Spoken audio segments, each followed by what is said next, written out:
नमस्कार प्यारे विद्यार्थियों। आज के कालांश में हम पढ़ने वाले हैं विविध प्रश्नमाला के दो प्रश्न जो पिछले कालांश में रह गए थे, वो आज के कालांश में पढ़ने वाले हैं। अभी पिछले 2-4 दिन पहले ही एक खबर आई कि 10वीं कक्षा के जो बचे हुए 2 एग्ज़ाम है वो अब होंगे। तो खूब सारे विद्यार्थी जो इस सोच में बैठे थे कि अब जैसे बाकी कक्षाओं को क्रमोन्नत किया है वैसे हमें भी क्रमोन्नत कर देंगे, तो उनके लिए एक झटका है। पर जो हमने तैयारी कर रखी है उसको एक बार दोहराते हुए समय खूब मिला है, 1 महीने का हमें समय मिला। तो आप सब लोग घर पर बैठे बैठे और एक बार प्रत्येक प्रश्नावली के प्रत्येक प्रश्न को अच्छे से और अपने रफ कॉपी में करेंगे तो मुझे विश्वास है कि अवश्य ही आप जो पेपर होगा उसमें अच्छे अंक प्राप्त करेंगे। किसी विद्यार्थी को इतने ज़्यादा समय बीत जाने के पश्चात कोई प्रश्न नहीं भी आता होगा तो मैं यहाँ ऑनलाइन कुछ वीडियो चढ़ाता रहूँगा। आप भी कुछ जो मुझे व्यक्तिगत जानते हैं वो मेरे व्यक्तिगत व्हाट्सएप नंबर पर और अपना शंका समाधान कोई प्रश्न है तो वो भेज सकेंगे, तो मैं आपको ऑनलाइन वीडियो अपलोड करके दे दूंगा और आप देख सकेंगे। तो प्रश्न है आपका 14वां। यदि एक समांतर श्रेणी के प्रथम n पदों का योग 3n² प्लस 5n/2 हो तो उसका 25वां पद ज्ञात कीजिए। क्या ज्ञात करने का बोल रहा है? 25वां पद। यहाँ आपको योग दे रखा है और 25वां पद ज्ञात करना है। यहाँ आपके पास एपी प्राप्त नहीं है, तो सबसे पहले जो n पदों का योग दे रखा है उससे एक एसएन श्रेणी ज्ञात करेंगे और उस एसएन श्रेणी से और हम एपी ज्ञात करने के पश्चात और आप n दे रखा है an ज्ञात करना, यानी अंतिम पद an ज्ञात करने का सूत्र मैंने बताया था a + n-1 × b। तो सबसे पहले आपको यहाँ दे रखा है क्या? n पदों का योगफल, n पदों का योग बराबर क्या दे रखा है? 3n² plus 5n/2। आपको यहां से क्या है, n का मान प्राकृत संख्या रख करके 1 2 3 4 ऐसे रखेंगे तो एक श्रेणी प्राप्त होगी जो एसएन श्रेणी होगी। सबसे पहले एसएन श्रेणी ज्ञात करना और एसएन श्रेणी से ही और हम एन ज्ञात एपी ज्ञात कर लेंगे समांतर श्रेणी। तो n बराबर 1 रखने पर सबसे पहले क्या करना? n बराबर 1 रखना।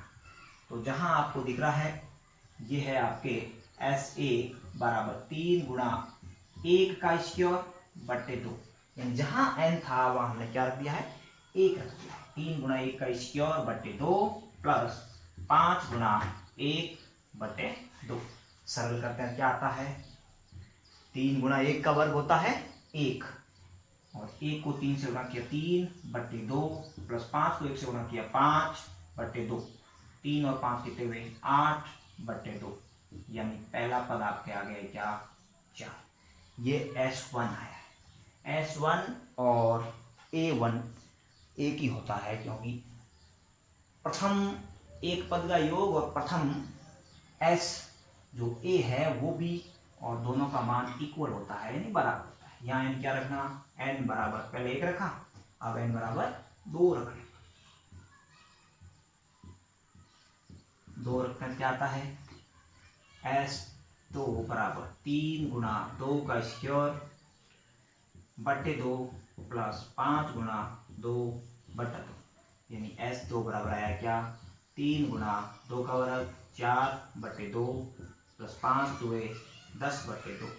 3 को 4 से गुणा किया 12/2 प्लस 10/2, ये आ गया आपके 6, ये हो गया 5 बराबर क्या आया? 6 + 5 यानी 11। S2 आ गया आपके क्या? 11। यानी दूसरा जो S2 पद आया है वो 11 आया है। 2 पदों का योग 11, एक पद का योग क्या आया? 4। अब आपको क्या करना? एक बार n बराबर 3 रखने पर n बराबर 3 रखने पर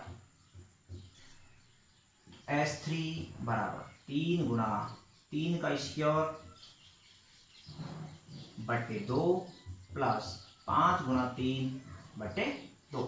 S3 बराबर 3 गुना 3 का वर्ग क्या होता है 9, 9 और 3 9 किए 27, 27/2 प्लस 5 3 15/2, 27 और 15 जोड़ दो, 27 प्लस 15/2 तो आया क्या 7 और 5 12, 1 और 2 3 1 4/2 यानी आया क्या 21। S3 आ गया आपके 21। ये क्या आपके समांतर श्रेणी के स्थान पर क्या आया है SN श्रेणी।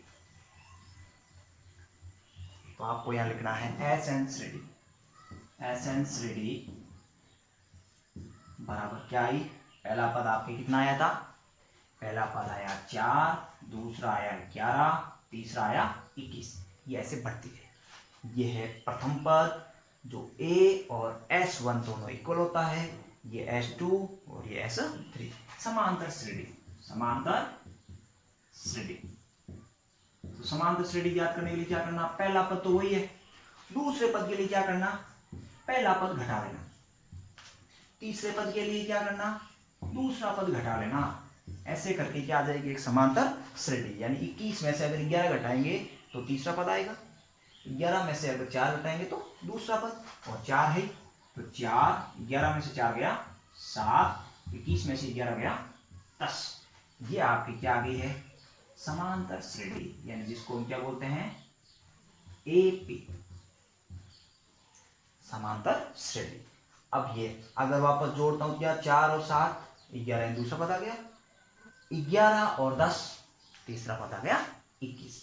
इस ढंग से हमें एक समांतर श्रेणी प्राप्त हो जाएगी, और समांतर श्रेणी से हम A और D ज्ञात कर लेंगे, और A D ज्ञात करने के पश्चात N आपके प्रश्न में दे रखा है, और AN सूत्र लगाएंगे तो हमें 2500 पद ज्ञात होता है। तो A बराबर क्या 4, D बराबर क्या A2 माइनस A, यानी D बराबर आ गया आपके 7 माइनस 4, D आ गया आपके 3, A आ गया 4, D आ गया 3, N आपके प्रश्न में दे रखा है कितना 25। आपको क्या याद करना AN बराबर A plus N minus 1 Guna D। तो A 25 बराबर A यानी 4 प्लस N यानी 25 माइनस 1 गुना D यानी क्या 3, D यानी 3। तो A 25 बराबर 4 प्लस 21, 25 में से गया 24 गुना 3 आया क्या 4 प्लस 24 दिए 72, 72 और 4 कितने हुए 76। तो A 25 बराबर कितना हो गया 76। इस प्रकार से आपको प्रश्न है वो 14वां करना है। प्रश्न क्रमांक 15, एक पंक्ति के मकानों को क्रमागत रूप से संख्या 1 से 49 तक अंकित किया गया है। दर्शाइए कि x का एक मान ऐसा है कि x से अंकित मकान से पहले के मकानों की संख्याओं का योग उसके बाद आने वाले मकानों की संख्याओं के योग के बराबर है।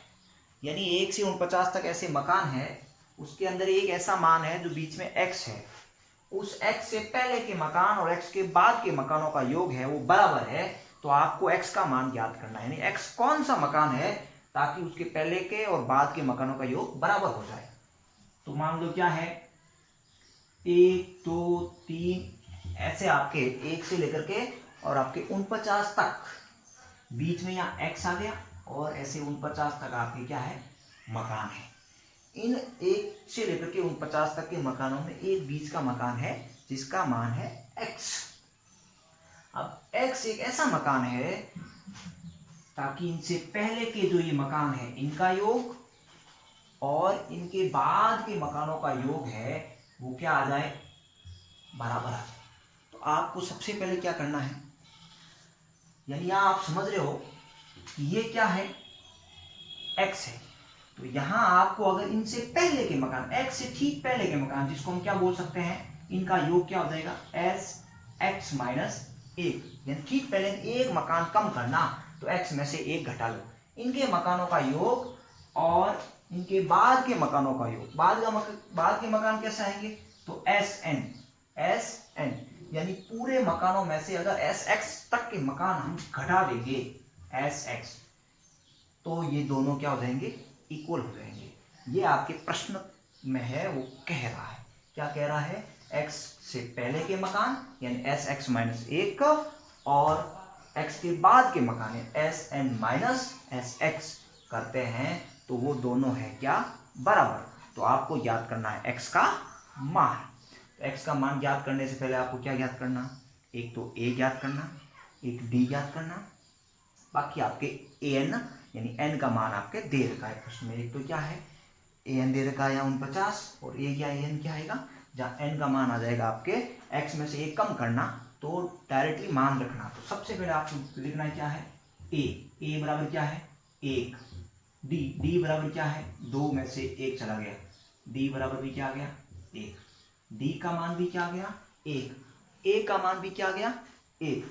अब यहां आपको n का मान रखना है x माइनस एक, यहां n का मान रखना है टोटल यानी क्या 49, और यहां आपके जो माइनस में है n का मान क्या रखना है, x रखना है। बाकी सूत्र कौन सा लगाना है, एस एन सूत्र लगाना। योगफल की बात कर रहा है तो आपको एस एन का सूत्र लगाना। तो या एस एक्स माइनस ए बराबर S N minus S X, ये आपके प्रश्न में दिया है, क्या कर रखा है, दिया है। अब आपको इस सूत्र के अंदर फॉलो करना, यहाँ एस एन का सूत्र यानी क्या, n बटे 2 गुना 2a प्लस n माइनस एक गुना d, ये है किसके बराबर, यहां देखो n बटे 2 गुना 2a प्लस n माइनस एक गुना d माइनस, ये एस एन का सूत्र लगाया, यहाँ एस एक्स माइनस एक के लिए सूत्र लगाया और यहाँ वापस माइनस एक्स का रखा है तो फिर से एक बार सूत्र लगेगा, n बटे 2 गुना 2a प्लस n माइनस एक गुना d, तीन बार है, तीन सूत्र लगा दिए, एक दो तीन, एक दो माइनस में तीसरा। अब यहां आपको n का मान अलग अलग रखना, इस सूत्र के अंदर n का मान तो क्या रहेगा, x माइनस एक रहेगा, तो रखिए x माइनस एक बटे 2, क्या है ये, किसका सूत्र है, किसका मान है x माइनस एक, n का मान है, क्योंकि यहां दे रखा है एस एन यानी n का मान आया x माइनस एक गुना 2 गुना a क्या है, एक प्लस n क्या है, यहां बताया मैंने x माइनस एक माइनस एक, माइनस क्या, एक, और गुणा में क्या करना है, d क्या है, एक। ये हो गया पहले बराबर के बाई तरफ के अंदर आपको मान रखना, वो हमने मान रख दिया, बराबर यहाँ n यानी क्या 49 बटे 2 गुना 2a यानी 2 गुना 1 प्लस n यानी क्या 49 माइनस 1 गुना d यानी क्या 1, ये हो गया। इस सूत्र के अंदर माइनस है तो माइनस, यहाँ n क्या है x, तो x बटे 2 गुना 1 प्लस x माइनस 1 गुना 1, ये हमने तीनों सूत्र के अंदर मान रख दिया। अब आपको क्या करना है, केवल सरल करना, ये कीजिए क्या x माइनस 1 बटे 2 गुना 2 को 1 से गुणा किया 2 प्लस x माइनस माइनस का एक क्या हो गया, माइनस का एक माइनस के 2, x माइनस 2 गुना 1 यानी क्या 1, गुणा कर दिया, एक को x से गुणा किया तो x आएगा और एक को माइनस 2 से गुणा किया माइनस 2 ही आएगा, बराबर 49 बटे 2 का 49 बटे 2 गुणा 2 को 1 से गुणा किया 2, 49 में से 1 घटाए 48 को 1 से गुणा किया 48 के अंदर 2 जोड़े 50, 49 बटे 2 गुणा 50 माइनस, ये देखो x बटे 2 का x बटे 2 गुणा 2 गुणा 1 यानी 2 प्लस x माइनस 1 को 1 से गुणा किया x माइनस 1 ही आए, बस ये आपने सरल कर दिया। अब यहाँ सरल करते हैं, क्या आता है देखो x माइनस 1 का x माइनस 1 बटे 2 का बटे 2 गुणा क्या है, ये है आपके 2 प्लस x माइनस 2 यानी 2 से 2 तो कट जाएगा, बराबर 2 का भाग 50 में 25 बार आया क्या 49 गुना 25 माइनस ये देखो x बट्टे 2 का x बट्टे 2, 2 में से 1 गया, बचा क्या पीछे 1 प्लस x, 1 प्लस x। अब इसको मैं सरल करूं तो सरल वहां क्या आ रहा है, देखिए x माइनस 1 को x से गुणा करते हैं तो x को x से गुणा किया x स्क्वायर, बीच में माइनस है तो माइनस, x को माइनस 1 से गुणा किया माइनस का x, बट्टे में क्या है तो बराबर, इधर 49 को 25 से गुणा किया तो क्या आएगा, देखो 49 को 25 से गुणा करना, 5 9 45, 5 चौ 20, 20 और 9 2 18, 38 और 4 2 8, आया क्या 5 8 4 12 का 2 गई 1 9 3 12, 1225, ये आ गया आपके 1225 माइनस, ये देखो अब यहाँ 1 प्लस एक्स को x से गुणा करते हैं, x को x से गुणा किया x स्क्वायर, बीच में प्लस है तो प्लस, और x को 1 से गुणा किया तो x बटे 2। कुछ नहीं करना आपको, ये x है यानी x वाली राशियां हैं उस पक्ष में भेजना, 1225 को इधर ही रखना, पक्षांतरण करना, तो क्या करेंगे, आया क्या x स्क्वायर माइनस x बटे 2, ये है इधर माइनस का, उधर जाएगा तो प्लस का, x स्क्वायर प्लस x बटे 2 बराबर क्या 1225, 1225, ये भी 2 है ये भी 2, यानी हर समान है तो सीधा अंशों को जोड़ दो, क्या आएगा x square minus x plus x square plus x बटे 2 बराबर 1225, x माइनस का x प्लस का क्या हो गया कट गया, बाकी मैं यहाँ पर x स्क्वायर और x स्क्वायर कितने हो गए 2x स्क्वायर बट्टे में क्या है 2 बराबर में क्या है 1225, 1225, 2 से 2 तो कट गया, x स्क्वायर बराबर क्या आया 1225, x बराबर अंडर रूट 1225, 1225 किसका वर्ग है 35 का, यानी x बराबर क्या आया 35। वो मकान कौन सा है 35वां मकान है जिससे पहले के मकान और उसके बाद के मकानों का योगफल क्या आएगा बराबर आएगा। ये था आपका प्रश्न क्रमांक 15। इस प्रकार से और आपकी प्रश्नावली 5वीं है वो एक बार के लिए कंप्लीट हो गई है। एग्जाम्पल जो उदाहरण है, उदाहरण मैंने नहीं करवाए हैं, उदाहरण आप अपनी किताब में देख करके एक बार करना, और महत्वपूर्ण प्रश्न जो आपको बार बार पहले भी कक्षाओं में बताते आए हैं और वीडियो में भी मैंने बताया है उस ढंग से और अच्छे से करना, क्योंकि बोर्ड के अंदर ये प्रश्नावली आपके कुल 3 नंबर की रहने वाली है और परीक्षा है वो 30 जून को तय है, मतलब इस बार अब आगे नहीं किसकी 100% होने वाली है। तो आप सब विद्यार्थियों को अग्रिम बधाई के साथ मैं यही कहना चाहूँगा कि बार बार प्रत्येक प्रश्नावली का प्रत्येक प्रश्न आपको करना चाहिए ताकि आपको अच्छे से समझ में आए और अच्छे आप अंक ला सको। धन्यवाद।